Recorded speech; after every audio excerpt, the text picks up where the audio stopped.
Assalamualaikum warahmatullahi wabarakatuh. Perkenalkan, nama saya Eka Nur Afifah, NIM 20103132320067,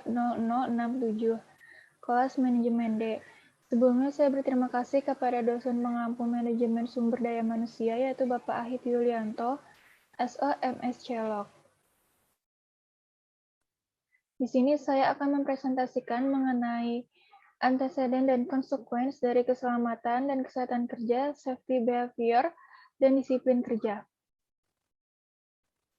Dalam jurnal A Champion Tower of Influence, an interview study of how corporate boards enact occupational health and safety, membahas bagaimana Dewan Direksi memperlakukan tanggung jawab K3.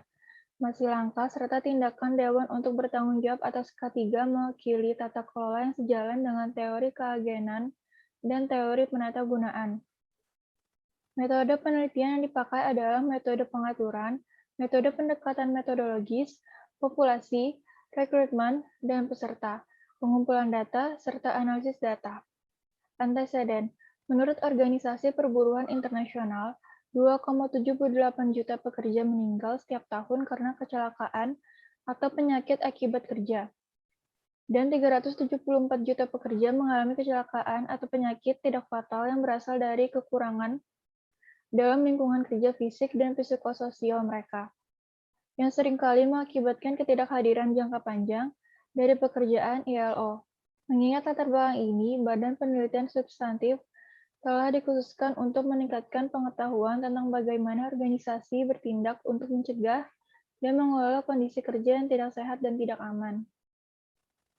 Konsekuensi bagi Dewan Direksi terhadap hal ini adalah menjamin keselamatan karyawan, menjamin kesehatan karyawan, melakukan pengawasan, penerapan kesehatan dan keselamatan kerja, dan menindaklanjuti apabila terjadinya pelanggaran. Konsep strategi yang digunakan adalah pengendalian internal perusahaan. Dampak positif dapat mengurangi risiko keselamatan secara lebih efektif. Dampak negatif, pekerja meninggal karena kecelakaan atau penyakit akibat kerja dan pekerja mengalami kecelakaan atau penyakit tidak fatal yang berasal dari kekurangan fisik mereka. Dan lingkungan kerja psikososial yang seringkali mengakibatkan ketidakhadiran dalam jangka panjang. Dalam jurnal Use of Social Media Platforms for Promotion Healthy Employee Lifestyle and Occupational Health and Safety Prevention, a Systematic Review membahas mengenai tinjauan sistematis dalam menilai kelayakan dan kemanjuran jejaring sosial atau jejaring sosial perusahaan untuk mempromosikan gaya hidup sehat atau untuk pencegahan kesehatan dan keselamatan kerja. K3. Metode yang digunakan dalam pembahasan jurnal ini adalah strategi pencarian dan kriteria seleksi. Seleksi dan penilaian kelayakan pencarian literatur yang tujuan utamanya adalah promosi gaya hidup sehat atau pencegahan cedera akibat kerja menggunakan media sosial atau jaringan sosial perusahaan saja, atau dalam kombinasi dengan kegiatan promosi atau preventif lainnya, penilaian kualitas metodologis, ekstraksi data, dan analisis. Anteseden. Memanfaatkan media sosial sebagai sarana penyebaran informasi mengenai K3. Konsekuensi. Model ini menekankan pentingnya menghilangkan kondisi kerja menyebabkan atau berkontribusi pada penyakit dan cedera karyawan, atau yang berdampak negatif pada kesejahteraan, dan mendefinisikan kembali lingkungan kerja untuk meningkatkan keselamatan, kesehatan, dan kesejahteraan karyawan, sambil meningkatkan kesadaran karyawan akan kesehatan dan kesejahteraan. Konsep menggunakan studi yang dirancang dengan baik diperlukan untuk memahami kontribusi asli, kelayakan, dan nilai tambah dari pengguna media sosial oleh organisasi untuk mempromosikan gaya hidup sehat dan untuk pencegahan K3. Dampak positif, karyawannya dapat menjadi sarana intervensi yang inovatif dan menjanjikan, meningkatkan keselamatan, kesehatan, dan kesejahteraan karyawan, sekaligus meningkatkan kesadaran karyawan tentang kesehatan dan keselamatan. Dampak negatif, masalah kualitas informasi, kurangnya kerahasiaan dan privasi pengguna, risiko mengomunikasikan sarana yang berbahaya, atau salah karena kelebihan sosial atau farmasi. Dalam jurnal Occupational Health and Safety Management, System Application and a System Planning Model, membahas mengenai aplikasi sistem manajemen kesehatan dan keselamatan kerja dan model perencanaan sistem. Tujuan dari sistem manajemen ini adalah untuk memastikan kegiatan kesehatan dan keselamatan kerja yang lebih sederhana, mudah dipahami, dan mudah diterapkan di tempat kerja untuk membantu membangun sistem pencegahan yang lebih efektif dan untuk memastikan partisipasi yang efektif dari semua karyawan terlepas dari perbedaan level dalam sistem operasi untuk sistem keamanan. Metode yang digunakan yaitu instrumen survei. Anteseden. Setiap negara harus merencanakan sendiri sistem manajemen yang akan mengurangi kecelakaan kerja dan penyakit akibat kerja tanpa mengabaikan struktur sosial. Elemen sosiologis, tingkat pendidikan individu, perspektif pengusaha, dan dukungan pemerintah. Konsekuensi. Secara umum dapat dikatakan bahwa sistem manajemen kesehatan dan keselamatan kerja adalah alat yang memungkinkan pemeliharaan harmonisasi antara kegiatan kesehatan dan keselamatan kerja dan strategi perusahaan dan yang dapat digunakan dalam perbaikan dan penyelesaian kegiatan. Konsep kunci dalam keberhasilan memastikan kesehatan dan keselamatan kerja adalah melalui budaya keselamatan yang diterapkan oleh masing-masing negara. Dampak positif. Kecelakaan kerja dan penyakit akibat kerja dapat dikurangi, mencegah kecelakaan kerja traumatis yang mungkin dialami oleh karyawan di tempat kerja. Dampak negatif. Sistem manajemen tidak diterapkan dengan cara yang mirip satu sama lain, karena setiap negara memiliki budaya dan gaya manajemen yang berbeda.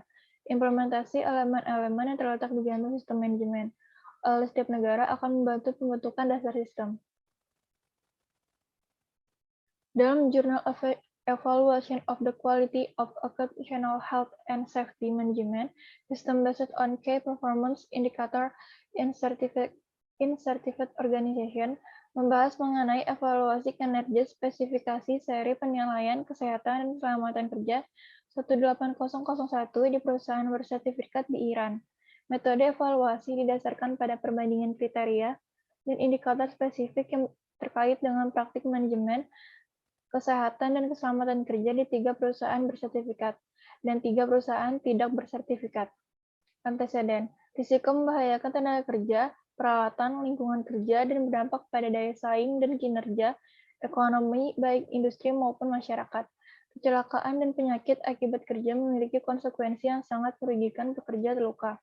Peralatan hancur, kuantitas dan kualitas produksi turun, ada kerugian ekonomi karena pensiun dini, dan ketidakhadiran staf, yang semuanya berdampak buruk pada reputasi dan daya saing organisasi.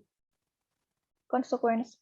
Membutuhkan kerjasama antara Kementerian Tenaga Kerja dan Kesehatan Kerja tingkat nasional serta diperlukannya peningkatan kontrol K3. Konsep yang digunakan adalah SMK3 adalah instrumen sistematis dan alat yang ampuh untuk memungkinkan organisasi untuk mengelola risiko pekerjaan mereka dan membantu manajer untuk mengendalikan tantangan kesehatan dan keselamatan di tempat kerja. Peran mereka yang paling penting adalah untuk mendukung dan mempromosikan praktik yang baik dan mengidentifikasi masalah sosial dan ekonomi yang signifikan di bidang K3. Dampak positif, peningkatan kinerja dan keselamatan pegawai. Dampak negatif, kerugian ekonomi dan ketidakhadiran staf, yang semuanya berdampak buruk pada organisasi, reputasi, dan daya saing. Dalam jurnal Creating a Culture of Prevention in Occupational Safety and Health Practice, membahas mengenai bagaimana cara mengubah budaya keselamatan, baik teori maupun praktik di tingkat tempat kerja dan peran budaya pencegahan di tingkat nasional. Metode yang digunakan adalah safety cultural, yaitu penerapan keselamatan dan keamanan kerja berdasarkan budaya organisasi itu sendiri. Anteseden. Organisasi Perburuan Internasional juga mencatat bahwa elemen kunci untuk manajemen keselamatan dan kesehatan kerja adalah mempromosikan budaya pencegahan di dalam perusahaan. Oleh karena itu, pengenalan budaya keselamatan yang positif dapat mencapai pengurangan lebih lanjut dalam cedera dan penyakit akibat kerja. Konsekuensi. Sistem manajemen keselamatan dan kesehatan kerja tidak akan efektif jika tidak disertai dengan budaya keselamatan yang positif di tempat kerja. Banyak organisasi yang telah memperkenalkan strategi manajemen kesehatan dan keselamatan kerja baru gagal menunjukkan peningkatan efektivitas karena strategi ini tidak mempertimbangkan dampak budaya organisasi. Konsep yang digunakan yaitu konsep budaya pencegahan secara implisit, didasarkan pada konsep budaya keselamatan bertujuan mengurangi resiko terkait pekerjaan dan tidak terkait pekerjaan pada tingkat sosial atau nasional. Dampak positif, meningkatkan meningkatkan kesadaran karyawan dan mengurangi risiko kecelakaan fatal. Dampak negatif, sulit untuk pengaplikasiannya karena membutuhkan penjelasan dan pemahaman yang baik. Dalam jurnal The Effect of Work Environment on Employee Performance Through Work Discipline, membahas mengenai peningkatan kinerja dan disiplin kerja karyawan dalam bekerja dengan adanya lingkungan kerja yang kondusif dan nyaman.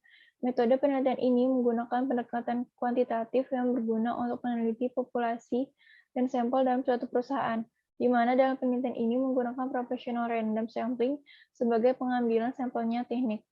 Anteseden. Dengan adanya lingkungan kerja yang kondusif dan nyaman, akan tercipta semangat dari karyawan dalam bekerja dan akan meningkatkan kinerja dan disiplin kerja dalam setiap pekerjaannya. Konsekuensi yang dihadapi adalah tidak mudah membangun lingkungan kerja yang positif tanpa adanya dukungan dari seluruh unsur perusahaan. Konsep yang digunakan adalah penciptaan lingkungan kerja yang positif bagi seluruh karyawan. Dampak positif memberikan kenyamanan bagi karyawan dan meningkatkan kinerja karyawan yang dipengaruhi oleh lingkungan kerja yang positif. Dampak negatif, lingkungan kerja yang buruk akan memberikan dampak penurunan kedisiplinan kerja yang dilakukan karyawan, serta penurunan kinerja yang akan mempengaruhi kelangsungan hidup perusahaan. Dalam jurnal Influence of Leadership Function, Motivation, and Work Discipline on Employee Performance, membahas mengenai metode yang digunakan yaitu metode penelitian verifikatif. Teknik analisis yang digunakan adalah teknik analisis infrasional dengan menggunakan analisis jalur. Untuk pengumpulan data melalui sumber primer, langsung memberikan data dan sumber sekunder, tidak langsung memberikan data. Dan dalam pengolahan datanya menggunakan skala pengukuran ordinal yang diperoleh dari jawaban responden. Anteseden, seorang pemimpin harus memiliki kemampuan kepemimpinan yang baik. Konsekuensi, hasil dari suatu kinerja ditentukan dari cara pemimpin mengatur atau memberikan arahan terhadap karyawannya. Konsep yang digunakan adalah leadership atau kepemimpinan, motivasi serta disiplin kerja yang akan menghasilkan kinerja karyawan. Dampak positif, fungsi kepemimpinan memberikan pengaruh paling dominan terhadap kinerja karyawan. Dampak negatif, bergantung atau menitik beratkan pada sosok seorang pemimpin untuk menentukan hasilnya.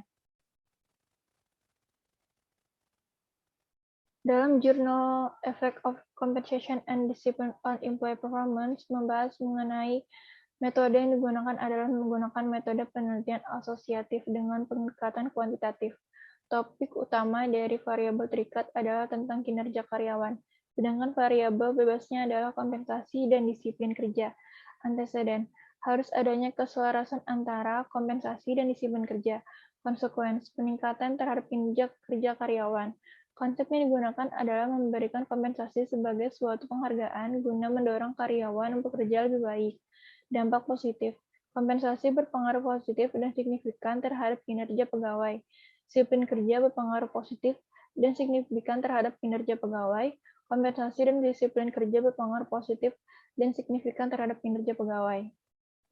Dampak negatif, sejauh ini belum diketahui apa dampak negatif yang ditimbulkan. Dalam jurnal Determination on Improving Company Performance Through Discipline, Training, and Compensation membahas mengenai metode kuantitatif untuk melihat pengaruh variabel bebas, disiplin, pelatihan, kompensasi. Antecedent, teori disiplin kerja akan berdampak pada kinerja. Semakin baik penerapan disiplin kerja suatu perusahaan, maka akan semakin besar pengaruhnya terhadap kinerja karyawan. Konsekuensi, membuat SDM patuh terhadap aturan yang telah ditetapkan perusahaan sehingga akan mendorong kinerja. Dampak positif, meningkatkan SDM patuh terhadap aturan yang telah ditetapkan perusahaan sehingga akan mendorong kinerja. Dampak negatif, pelanggaran aturan yang telah ditetapkan perusahaan oleh sebagian karyawan. Dalam jurnal Job Certification of Supplier Company Employee, Organizational Commitment and Work Discipline membahas mengenai metode pendekatan penelitian dengan data kuantitatif, diolah dan dianalisis menggunakan program SPSS 20. Analis data meliputi validasi, reliabilitas, dan analisis regresi berganda, uji T, uji F, dan koefisien determinasi. Anteseden, mempunyai kewajiban untuk mencapai kepuasan kerja karyawan, karena kepuasan kerja merupakan salah konsep stratifikasi kerja komitmen. Konsekuensi, satu faktor yang mendorong semangat kerja karyawan dan memberikan hasil yang terbaik bagi perusahaan yang berdampak pada kinerja perusahaan. organisasi, dan disiplin kerja. Dampak positif. Komitmen organisasi dan disiplin kerja berpengaruh positif dan signifikan terhadap kepuasan kerja. Dampak negatif. Karyawan yang tidak mendapatkan kepuasan kerja tidak akan pernah mencapai kematangan psikologis dan dapat menjadi frustasi. Sekian presentasi mengenai anteseden dan konsekuensi keselamatan, kesehatan kerja, dan disiplin kerja. Terima kasih. Wassalamualaikum warahmatullahi wabarakatuh.